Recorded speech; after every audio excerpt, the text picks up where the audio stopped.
Fotomum, a weekly show from an award-winning business owner, sharing business advice and experiences.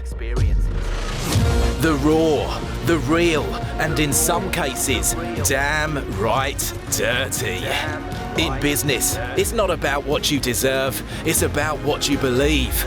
Believe in yourself, and the rest will fall in line. Fotomum. How do you like my intro? It's a pretty cool intro, I think. So I wanted to start this podcast at the very beginning. And we're talking when I was 15. And I think it's important to start the journey from the place that you got grit, the place that you really discovered what things were really about. So I gave birth at 15 years old. And when I say that out loud at 44, 15, my son's 29 years of age. That is just ridiculous. So I was 15 when I had my son. And I think it's fair to say, and he won't mind me saying this, it was not a planned pregnancy. He wasn't unwanted, he was just not planned. And with most things, unplanned can sometimes be the best thing that ever happens to you. So, 15 years old, I gave birth to my son. And I wasn't promiscuous. I wasn't a slapper. Those groups of girls that, everyone talks about. It was a bit of a shock. It was a massive shock when the rumour mill hit at my school. Oh, Katrina's had a baby. Who? Katrina? What? Are you kidding me? Even my teachers were shocked. So let's just set the scene. It was March 2000. Getting my days wrong. So it was March 1993. I was 15 and my birthday, my 16th birthday, was in the July. And my exams I think were May, June time. And I was revising and stuff for those. So I gave birth to my son in the March and I had revision ahead of me and I had my GCSE exams. So you can imagine being a mum at any age, knowing that you've got exams and stuff coming up. It's pretty hard going.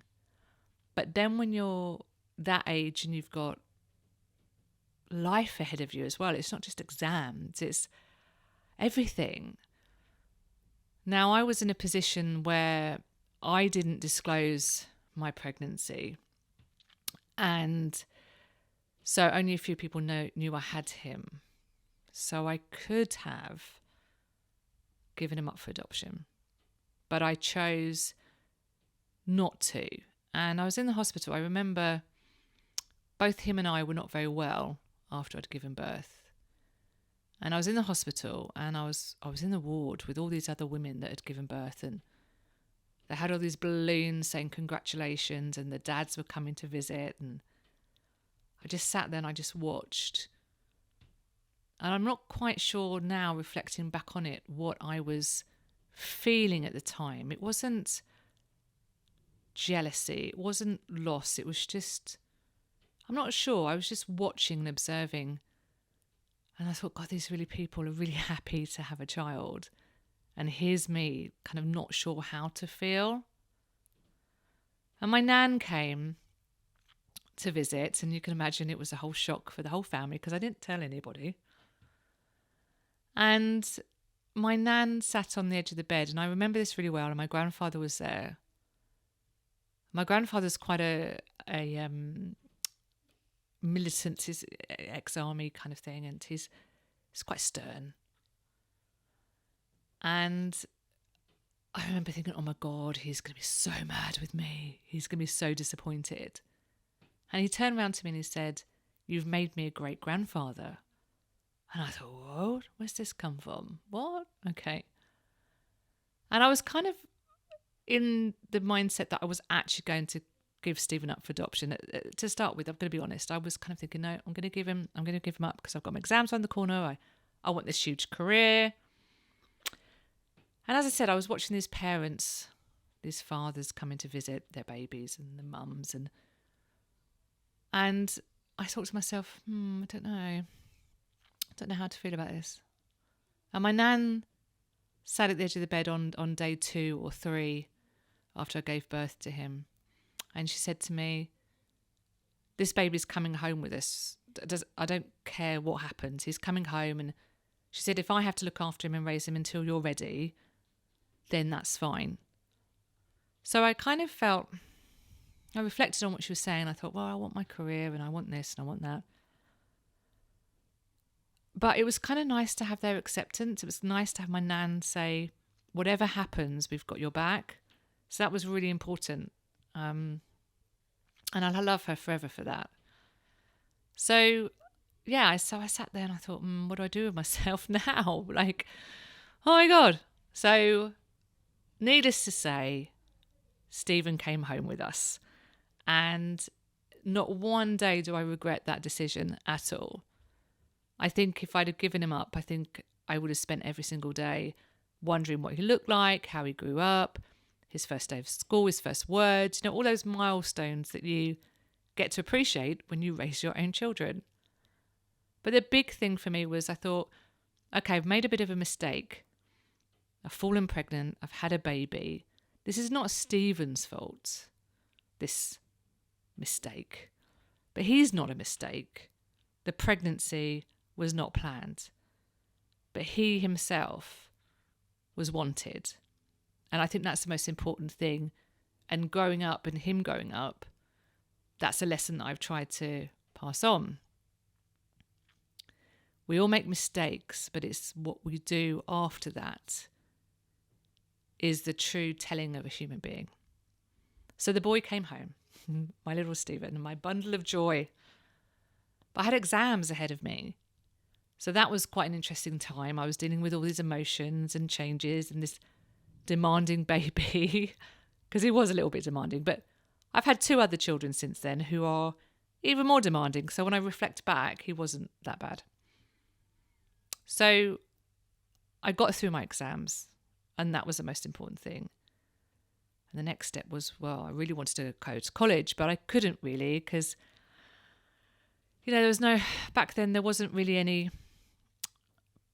nurseries attached to colleges or anything like that. There wasn't really much support for mums like me. So I lived at home for another year, and I got myself some part-time cleaning jobs and did waitressing and various other bits. So I was earning a little bit of money. And then I decided actually I needed to earn more money, but I also wanted to go back and study. So by the time I was 17, I'd moved out of home.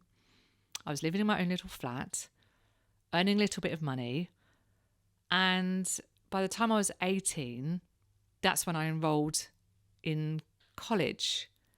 And I had this really lovely interview with the lady, and she was saying to me, well, these are the options available to you. What do you want to study? So I went through all the options, and I didn't come out of school with bad grades, but they would have been a bit better if I'd have focused and not been, trying to raise a baby whilst I was trying to revise.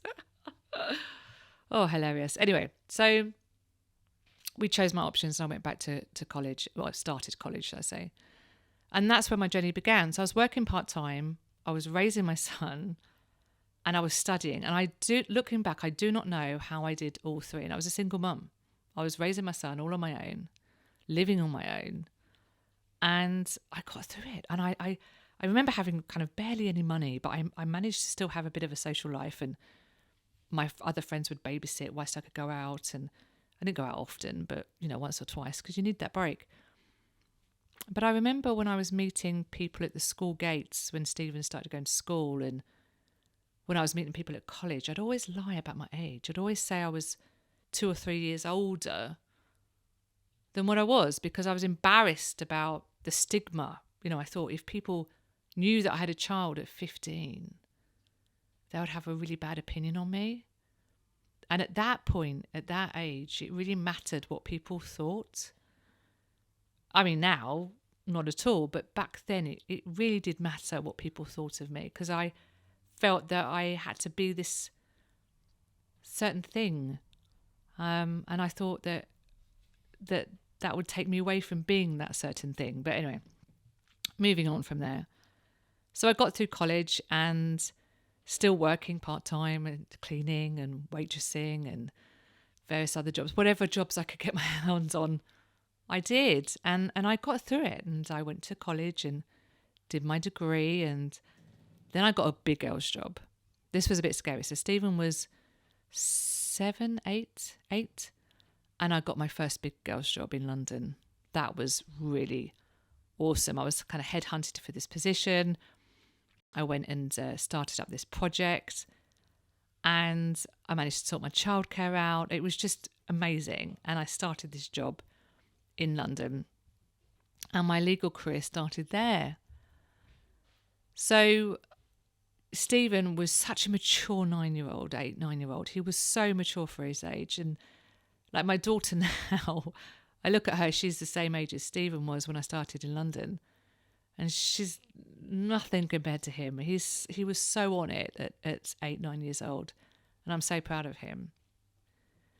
And it wasn't until, I don't know, I got to my late 20s that I started to be honest about how old I was when I had my first child.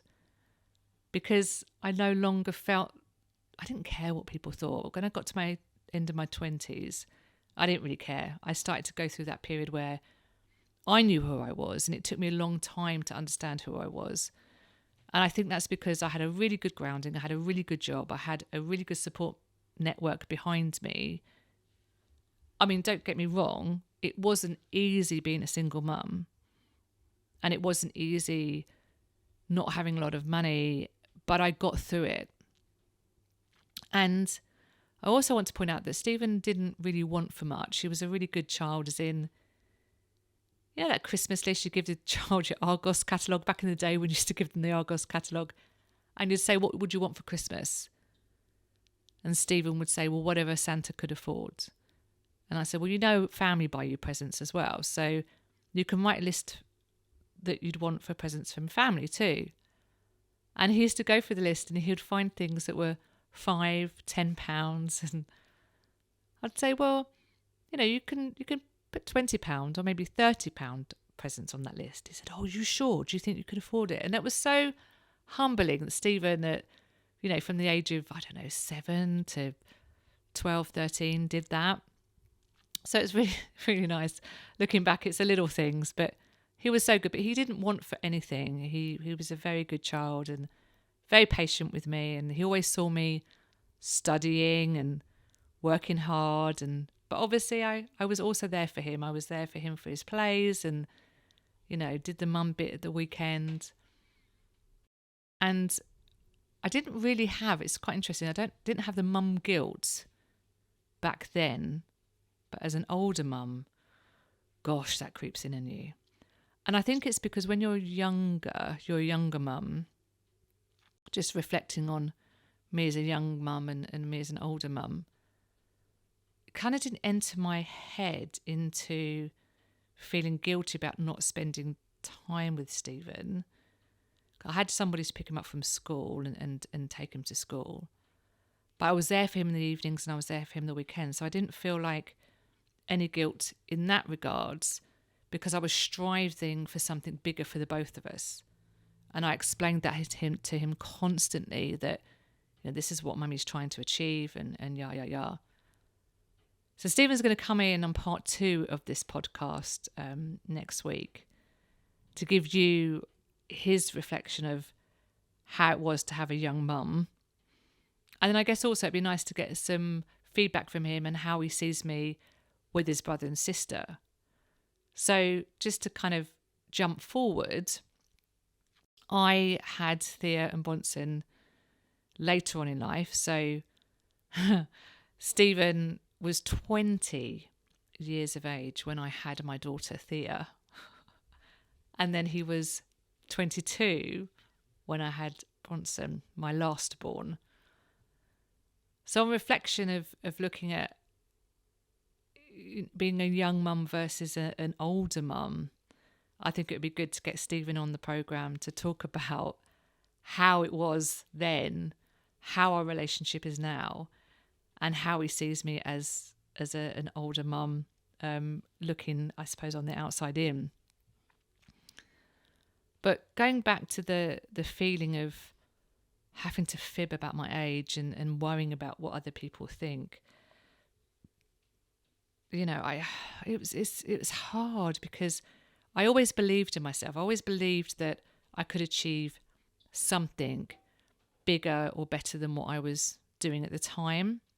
So I was always striving for something, and Stephen saw that grit and determination in me growing up. So I think it's a very good lesson for your children to, because we kind of grew up together. I was a young mum, I was 15, so I still had a lot of growing up together to do. And we did that together. We grew up together. He definitely gave me that thick skin. He gave me that determination to be bigger and better than what I was, because I think it could have really gone the other way. So I think that's an important lesson is the whole grit and determination and drive. I was never lazy. I was always determined, and Stephen always saw that growing up. So I'm people say to me quite often, would you go back? If you could change anything, would you go back? And up until about 2 years ago, there were elements of things that happened that I thought, yeah, maybe I would go back and change that. But in the meantime, I've met loads of mums that have had many a struggle for various reasons, because I think motherhood can either make you or break you. It doesn't matter whether you're 15, 25, 35, 45. You don't know how you're going to be as a mother, and then you don't know how you're going to be juggling work commitments, family, all the other things that come with life. So since I've been having dialogue with mums over the last couple of years about their experiences, I have no regrets at all. And I think that Stephen is actually really lucky because, like I said, we grew up together. We had this experience together. Yes, there were some things that I couldn't provide for him back in the day that I could for my children now. However, as I said before, Stephen didn't really want for anything. He was quite lucky. And, I was very fortunate that by the time I got into my early 20s, I was earning a very good salary in London. And then, like I said, when I hear about these other mums that had children in the late 20s, if you're going to look at salary, they weren't earning the same kind of money as I was, but it wasn't just about the money. It was about creating opportunity and having experiences. And Stephen, he has some really good holidays from a very, very young age. And there's some mums that I meet on the playground that I speak to even now that haven't even taken any of their children to the places that maybe my son went to. And I'm talking about I could afford that 20, 30 years ago. So, yeah, I think sometimes I was a little bit hard on myself, thinking, oh, maybe he did miss out a little bit. He did this, he did. But like I said, over the last 2 years, I've realised that actually, no, he was really lucky. And I hope he doesn't contradict me in part 2 of this podcast. I really do hope not. But the reason why I wanted to talk about being a mum at such a young age was because it gave me this determination and drive from a very, very young age. And that's where my Fotomum journey started. My entrepreneurism started was way back then. And although I went into employee jobs, I'd always had this kind of mindset. And I think my grandfather infused that, if that's the right word. And I had like one full-time job, and then I would have some kind of what we call side hustles now, which was kind of part-time stuff going on behind the scenes as well. Or I was studying. So I was always doing 2 or 3 things at once, as well as raising a child on my own. And that gave my CV, that really did bump up my CV. So that when I did apply for these bigger jobs, these supervisor and manager jobs, I was a manager by the time I was 26. And in the legal profession that I was in, that was not really heard of. But because I'd had all this part-time hustles or whatever you want to call it, side hustles, my CV looks very impressive. So I just pushed myself forward. I mean, there were some jobs that I pushed myself forward for, and I kind of sat back afterwards and thought, they actually gave me the job. Did they really? And I had to pinch myself, but I proved my worth. I went for it. I saw an opportunity. I applied, went for it, got it. So I think my lesson, going back to my 15-year-old self that lied about having a baby at such a young age, there was no need to worry, Katrina. Seriously, you had it. You had it. You had a lot of growing up to do, maturing to do, finding out who you are, but you did it. And I think that's a massive pat on the back for just surviving that kind of chapter of my life. But then, so roll on where I am kind of, now, so say 9 years ago when I had my daughter, everything changed. I had an amazing career in London, really, really good job. And we planned Thea and Bronson. And that was weird in itself, having a 20-year age gap between baby 1 and 2. But I did it. And I did go back to work after I had my daughter in my employee job for a bit. And I really loved that job. And I think that if it hadn't have been so far away, if it hadn't been in London, I probably would have stayed in it, if I'm honest. But I always loved the idea of working for myself. I did it before I got the big girls job in London when I was in my early 20s. And I missed that, having that kind of, perceived control, because obviously there's other challenges when you become self-employed. So I kind of wanted that. I wanted that kind of freedom to be able to pick when I worked and kind of move it around the children. So I dreamt of being self-employed, and that's how things then progressed. So by the time I had my son Bronson, I was able to step away from that job because I'd worked on something for a couple of years. And then by the time that Bronson was born and I took maternity leave from there, I was able to then implement that business. So I've been in this business for 10 years as a photographer and videographer, and it's just grown from strength to strength to strength to strength. So I'm really happy about that. But I'm knackered. Like, as an older mum, going back to that reflection of being an older mum and a young mum, like when you're young, you've got some challenges. Obviously, you've got some maturing to do, but you've got so much energy. And I think also when you're younger, there's a little bit more naivety about you and stuff that's happening. So in regards to, I don't know, your child's health or things like that. And bearing in mind, there wasn't the internet back then. So, you put in your symptoms of if you're not feeling very well into Google search, and you could have 101,000 things wrong with you. But back in the day when I was raising Stephen and I thought, he's got a temperature, what do? I just rocked on with it. I just went with my gut. Whereas now parents are like, quick, go to Google. What could it be? Panic. So I think that over the years, the demands on mums, especially working mums, has changed. That, that we have to be given 100% in everything. Being a mum, running the house, working. Whereas when I was a younger mum, it was just, I just got to get through the end of the day. There was no strategy. There was no nothing. It was just work, raise a child, and hope at the end of the day that he's still alive. I mean, I'm joking, but that's what it was. I didn't put all these extra worries or expectations on myself.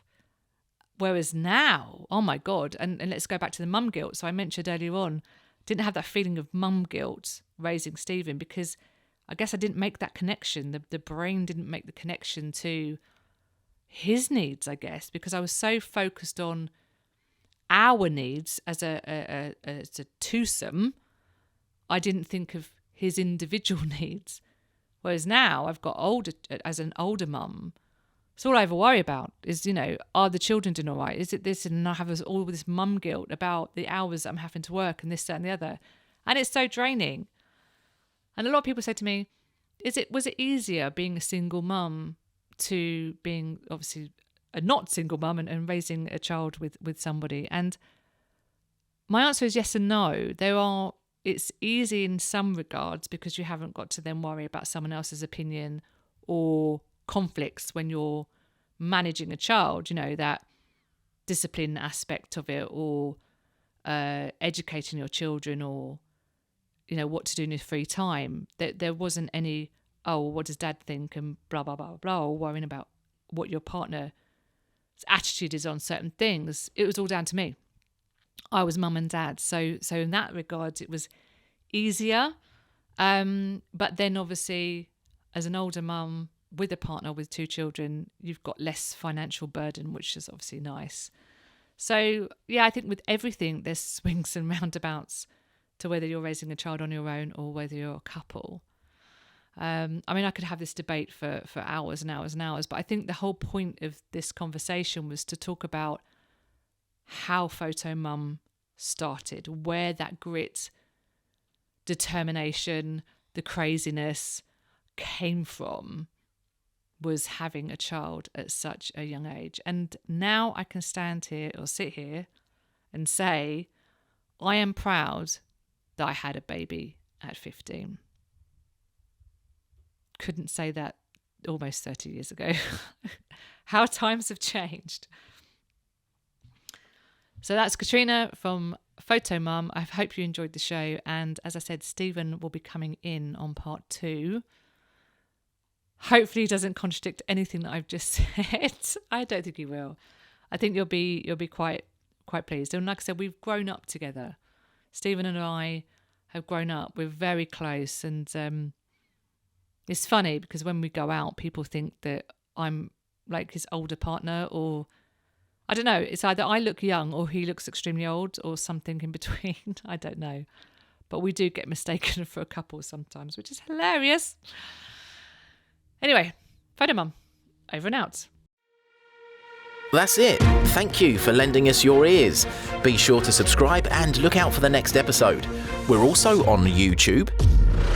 If you dare to look at our faces, that is. Well, nothing left to say other than ciao for now. Oh, it's not finished yet. Okay, try again. And ciao for now. Nope. Right, wait. Ciao for now. Nailed it.